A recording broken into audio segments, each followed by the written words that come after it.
Muy buenos días, estamos en cambio en el debate, nuevamente en un programa de los martes tempraneros, porque sigue haciendo un poco de frío en las mañanas. Se viene uno enchamarrado y a las 11, 12 ya no sabe uno qué hacer con el suéter o con el saco. Juan Luis, muy buenos días. ¿Qué tal, ingeniero? Muchas gracias por la invitación. ¿Cómo ves el panorama nacional? Muy tétrico, ¿no? Y en estos momentos muy complicado. Estábamos comentando previo a entrar al aire que por lo menos algo que da avisos de que esperemos llegue a buen puerto, por lo menos son las políticas públicas que ha tratado de implementar el presidente. Las declaraciones, porque políticas todavía no son declaraciones. Las declaraciones, las intenciones que tiene el presidente Enrique Peña Nieto por el bien del país, esperemos que así sea, ¿no? Sí, yo creo que todo el mundo ha considerado que el ejercicio de la política, en el término real de lo que significa, pues debe tener una aplicación positiva o debe tener resultados positivos en el ejercicio de la política, no de la politiquería, que son dos cosas totalmente diferentes, y que por esa desviación de las cosas que ha habido en el país, la gente ya no cree ni en la política ni en los políticos, y con justificada razón. Hoy en la mañana estábamos escuchando yo las atrocidades o heroicidades que hizo el Niño Verde en la Ciudad de México, una persona que es senador de la República, que nunca ha ganado una elección para figurar como legislador federal, que nunca ha ganado una elección, y que durante los años que ha estado, desde que salió al cumplir los 18 años para acá, ha vivido de las posiciones plurinominales y de la influencia que tuvo su padre cuando fundó el Partido Verde Ecologista de México. Y entonces es una verdadera vergüenza la conducta de esos personajes, que repercute tristemente en el país y repercute en las áreas de desarrollo, y que no nos permite ver algún panorama positivo en México. Pues sí, la semana pasada que tuve la oportunidad de que me invitara y que el tema fue la corrupción, pues uno de los temas que analiza Transparencia Internacional y que es el reflejo y la percepción de la sociedad es la corrupción que existe en los partidos políticos. Y esta corrupción, esta figura que usted está mencionando pues yo creo ya mal llamado Niño Verde, porque ya es un cuarentón, y que sus actos no han tenido ningún castigo y ninguna sanción pública, sigue siendo entrevistado por los medios de comunicación, sigue siendo y sigue ejerciendo cargos públicos. Al no tener ninguna sanción de ningún tipo, pues lo seguimos teniendo en la vida pública y en la vida política, en detrimento del propio sistema. Y este escándalo no es el primero de su vida.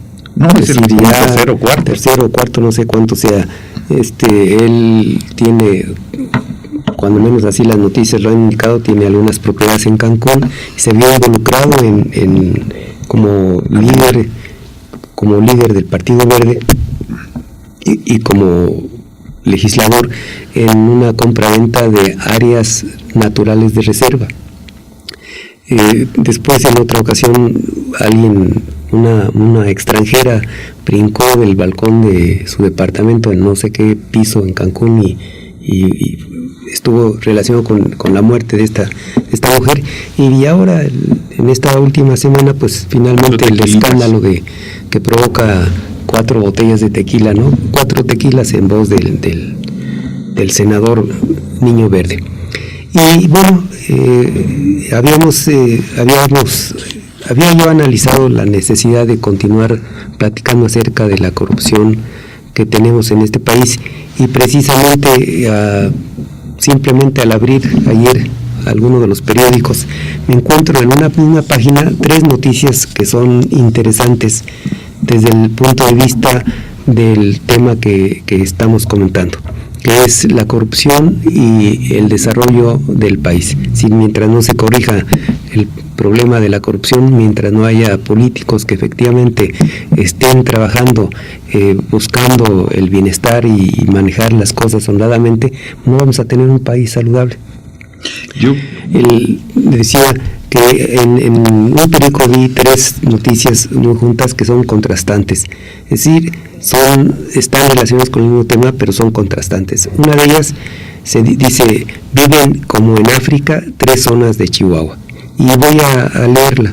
Dice: el 32% de la población del estado padece diversos índices de pobreza y en algunos casos sufren condiciones similares a los registradas en algunas ciudades de África, dio a conocer Adolfo Dietrich Nevares, director de Desarrollo Social y Humano de la Secretaría de Desarrollo Social Estatal.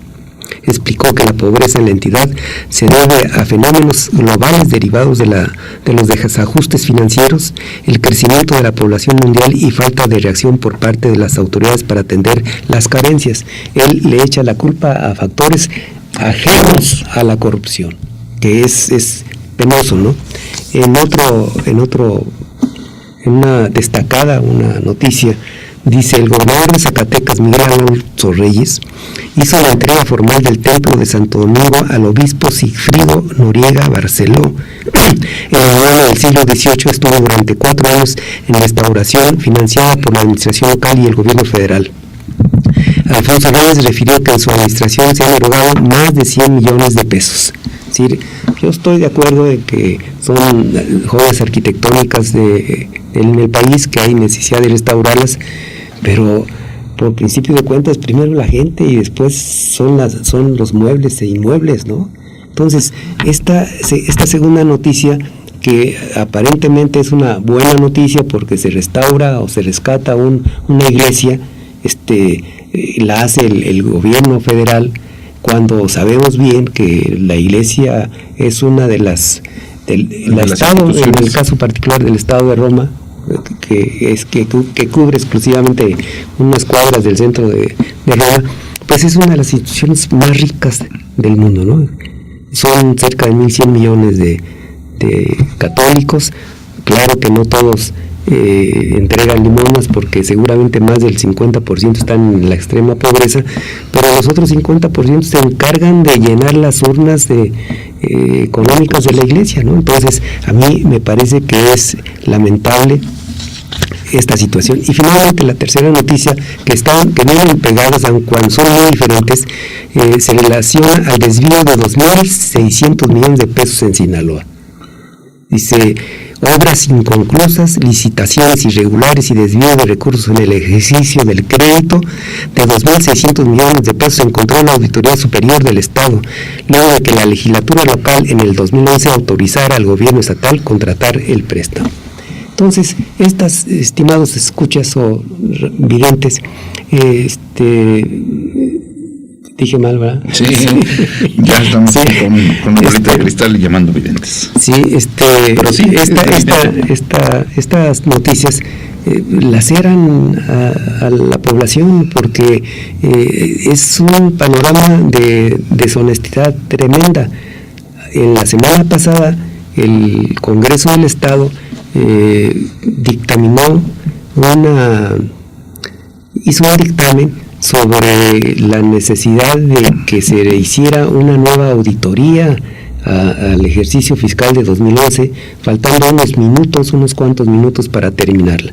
Y bueno, esa es el propio auditor de la Auditoría Superior de Michoacán indicaba que no se iba a hacer porque ya era un aspecto ilegal y no era prudente.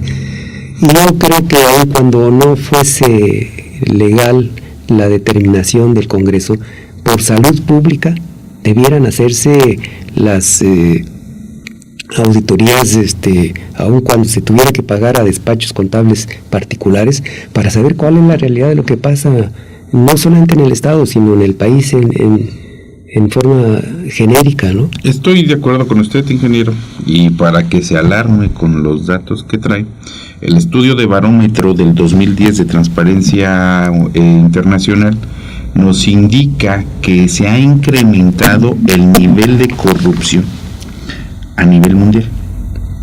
¿Y a qué en los últimos 3 años se ha incrementado? ¿Esto a qué da origen? Pues prácticamente a las situaciones económicas. Y la otra, para que siga alarmado, la consultora ACRO considera a México como uno de los países con mayor corrupción en el sector privado. Y vemos bastantes empresas en México, las más grandes, de los hombres más ricos del mundo, que no pagan la cantidad de impuestos que usted paga y que a mí me retienen en donde yo laboro. Entonces hay un problema. ¿Por qué se debe la corrupción? Pues yo creo que no hay una clara transparencia, no hay sanciones jurídicas, y en el caso del sector público no existe el nivel de eficiencia ni la sistematización en muchos de los procesos que impidan que las gentes o las personas participen y eviten el mayor número de trámites posibles para que la corrupción pueda disminuir. Entonces vemos que si la corrupción crece a nivel mundial, pues México no está en un fenómeno aislado. Si hemos sido afectados por la situación económica, pues la corrupción invade prácticamente todos los ámbitos de nuestra vida y está muy cercano. Y el promedio de gasto del mexicano promedio en niveles de corrupción es de 168 pesos. Si lo multiplicamos por los 112 millones de mexicanos, son muchos millones de pesos. Esto que estamos discutiendo, comentando, pues tiene que ver con el ejercicio de la política. Decía yo en un principio que los mexicanos en forma genérica, cuando escuchamos ya la política o cuando sabemos de algún político o los escuchamos hablar a los políticos, como que ya se nos empieza a poner los pelos de punta, ¿no? Es decir, ya estamos, nos está cansando esa actitud. No creemos. Pero no porque la política sea mala, sino porque el ejercicio de la política ha sido usufructuada por gente que no tiene la vocación, ni el conocimiento, ni los principios morales para poder ejercer esta práctica que verdaderamente sería una práctica de la virtud si así se considerara. Así debería de ser. De hecho, en el estudio de barómetro del 2010, las personas no tienen confianza, el 70% de las personas no tienen confianza en las instituciones a las cuales acuden a solicitar ya sea un servicio, un trámite, no están confiando.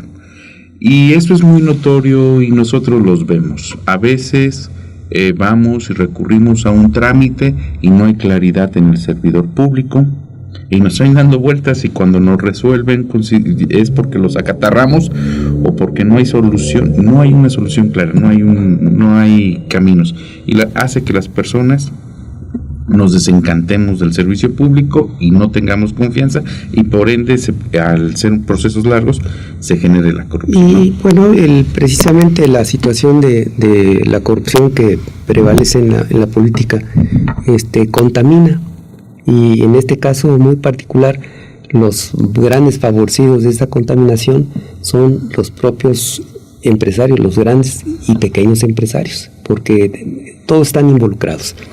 Los grandes empresarios tienen, lo hemos visto en los últimos años, se han hecho de lo que era el patrimonio del Estado en forma regalada.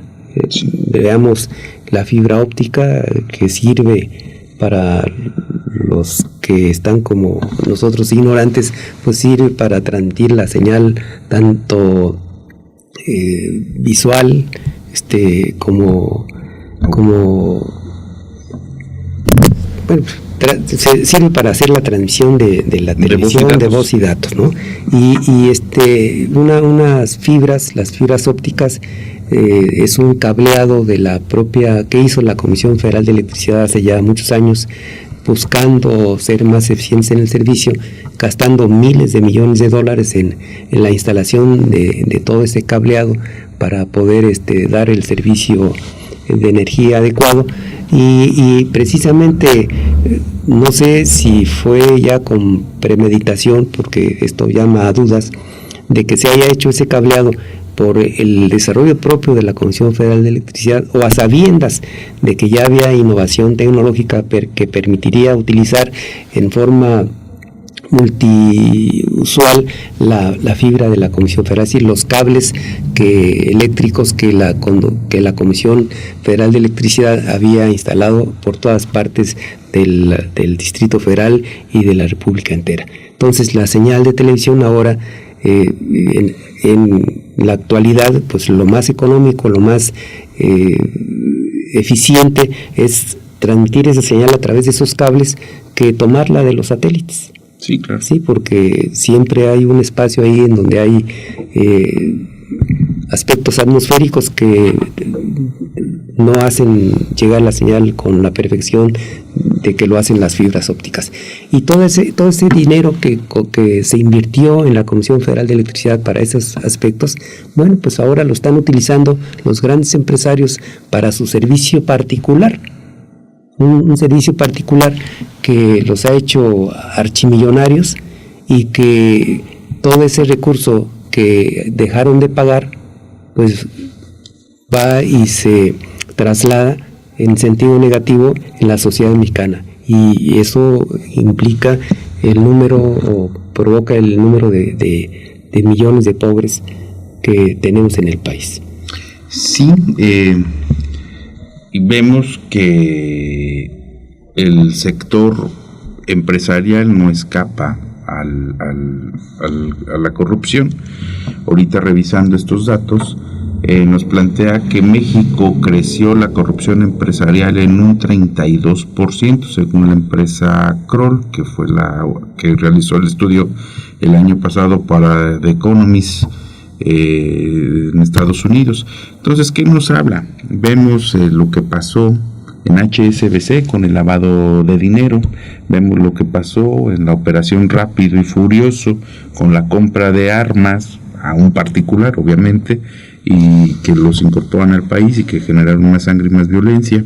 O sea, vemos que el sector empresarial no está alejado para nada, no es mucho más diferente de lo que pasa en el sector público. Walmart, lo que sucedió para la compra de los predios y la instalación de sus centros comerciales, lo que está pasando con el centro comercial chino en la zona del sureste mexicano, que puede llevar a la quiebra fuertes sectores empresariales mexicanos, o fuerte industria como la zapatera, la textil, al instalarse.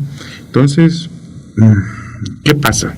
Yo creo que es muy claro. Al no haber sanciones, insisto, con las sanciones de ningún tipo, esto va a seguir siendo. Es muy común en un país con una justicia endeble como la mexicana que esto pase, ¿no? Ya en otros programas aquí hemos analizado, cuando menos comentado, la situación que prevalece en la minería, que es otra de las fuentes de riqueza que tiene el país, y que sin embargo no hay una consideración, no hay una firmeza en los procedimientos del Estado para recuperarla y para tener la la eficiencia, pero al servicio del país. Es decir, las grandes regiones mineras han sido entregadas a la explotación del capital extranjero. Lo vemos también en Teléfonos de México, una empresa que fue auxiliada durante muchos años por el gobierno de la República, fue rehabilitada con préstamos elevados al dueño de Teléfonos de México, que en aquel entonces era un señor de nombre Carlos Trullet, y que finalmente con el sismo del 85 se vio que la industria telefónica nacional estaba en ciernes, que no había un desarrollo, y el gobierno, para resolver el problema de comunicaciones, tuvo que adquirir la empresa Teléfonos de México.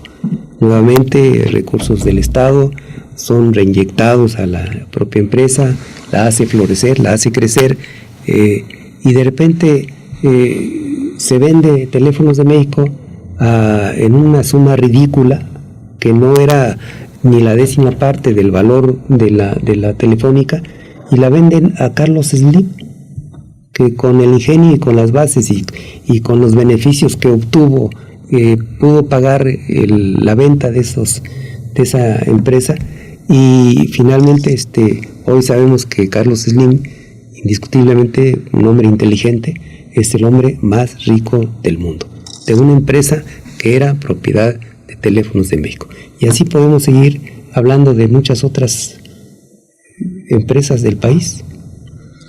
Sí, desafortunadamente es lamentable que estos casos sean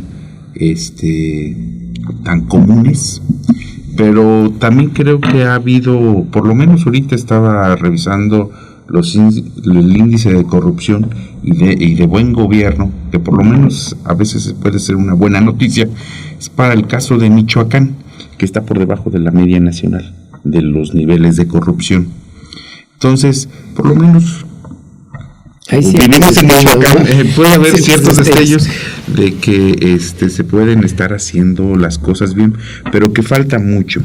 Yo soy creyente que si hay un menor número de personas en un trámite, se transparentan, se sistematizan, se involucra a la sociedad, se transparenta la información y, como decía Alejandro Goldenberg, se vuelve todo en una caja de cristal, la corrupción puede reducirse, pero sobre todo la clave para todo esto es la educación.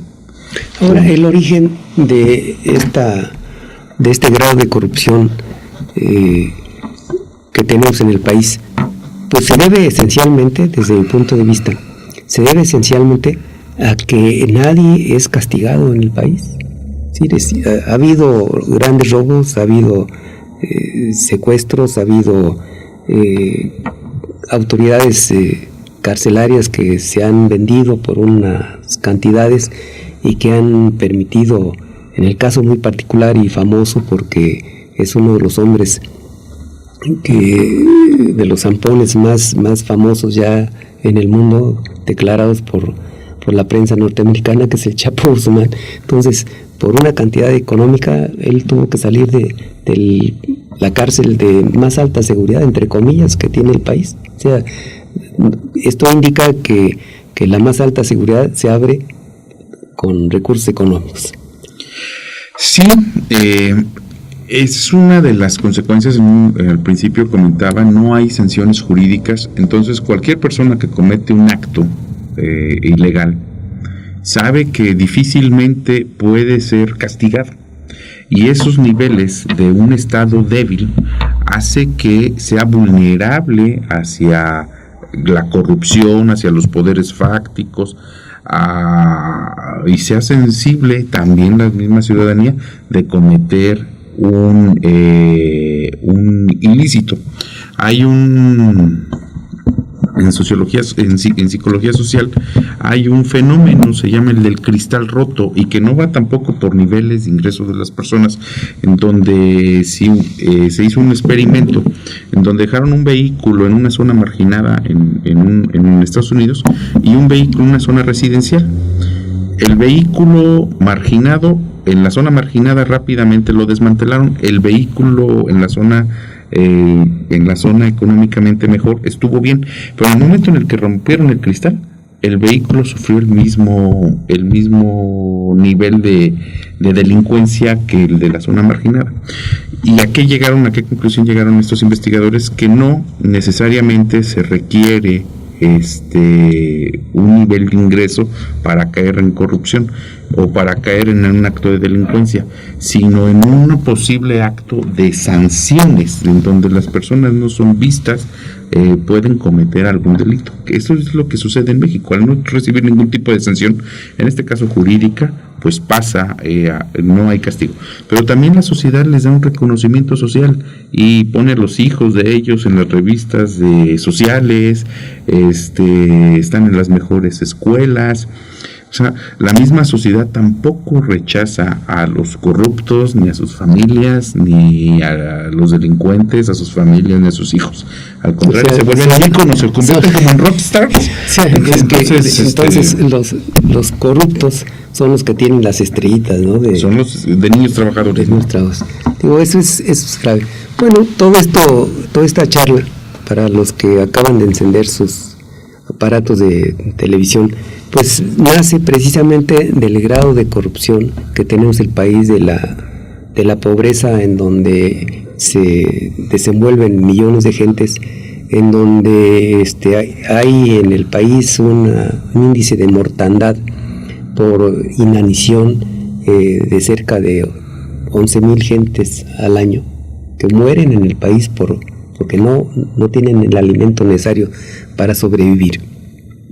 Y por el otro lado hay grandes millonarios que se han hecho de ese capital a través de la corrupción de las autoridades que nos gobiernan en los 3 niveles de gobierno, en las presidencias, en los estados y en el gobierno de la República. Y esto nos debe llamar la atención y nos debe de inducir a los ciudadanos a exigir en lo sucesivo que efectivamente se entreguen cuentas públicas. Es decir, hay obligación de presidentes municipales, de gobernadores y del presidente de la República de dar una información completa del estado que guarda la nación, de las cosas que han hecho y de las deficiencias que tenemos, fundamentalmente, ¿no? Sí, porque si no lo hacemos, bueno, pues si no conocemos las deficiencias, pues no podemos ni siquiera como sociedad participar en alguna parte para resolver este aspecto. Entonces, desde el punto de vista, yo creo que es urgente que pero estamos también, queridos amigos, en un círculo sin salida. Es decir, tenemos nosotros que corregir las desviaciones políticas con la gente que está. Es decir, ¿cómo podemos transformarla si la misma gente que está no tiene el nivel adecuado para reconstruirse, ¿no? Yo creo que sí, pero yo creo que hay que mandar señales claras desde el propio ejercicio del poder, que es lo que se quiere obtener. Yo insisto que si se genera una política pública en reducción de trámites administrativos, al existir una reducción va a haber menos manos que confluyan en ese trámite y por ende la corrupción puede reducirse. Estoy hablando desde lo muy, muy simple. Sistematizar los procesos puede hacer que desde su computadora pueda estarle dando seguimiento, ya sea al pago de una obra, a unas calificaciones, o sea, me voy desde lo más simple que puede ser un alumno en una escuela hasta una obra licitada. Uno puede ver el proceso en línea o en internet, y se puede reducir. Con tener perfiles formados y preparados, se puede reducir con sanciones jurídicas y con auditorías que sí, como con sanciones jurídicas y con auditorías, que es a lo que se niegan las autoridades, con sanciones jurídicas que tienen que implementar los legisladores, ¿sí? Y observemos cuál es la conducta de los legisladores. La mayoría de los legisladores son ignorantes. La mayoría de los legisladores desconocen el trabajo.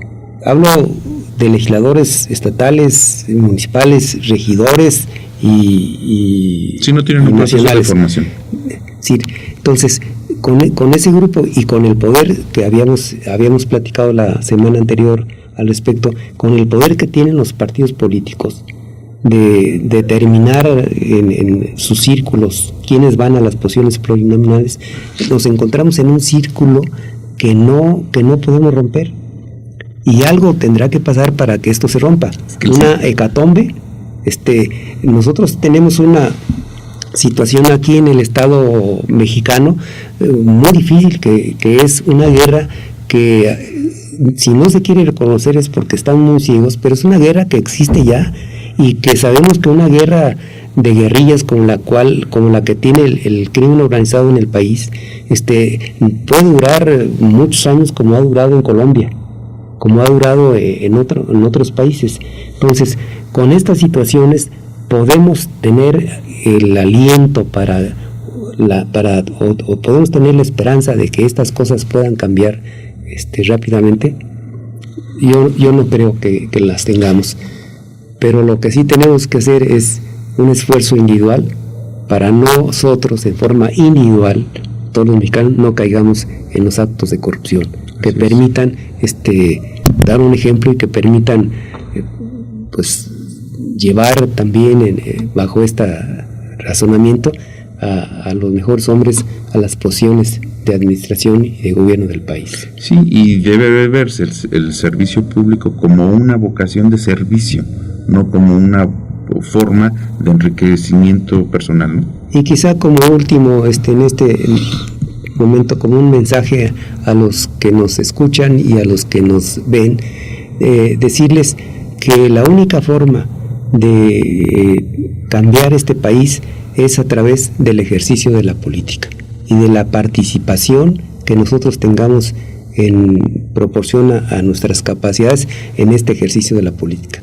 Tenemos que hacer, decía un presidente hace muchos años, tenemos que hacer política, más política y mucha política, y nos llevó al desastre, Carlos Salinas de Gortari. Los ciudadanos tenemos que hacer política, más política y participar en política y no dejar que malos elementos estén ejerciendo los derechos que a nosotros nos corresponden. Pues se nos acaba el tiempo. Muchas gracias, ingeniero, por la invitación. Aquí gracias a los chicos auditorio. Que están aquí. Pues muy buenos días y hasta la próxima. Gracias.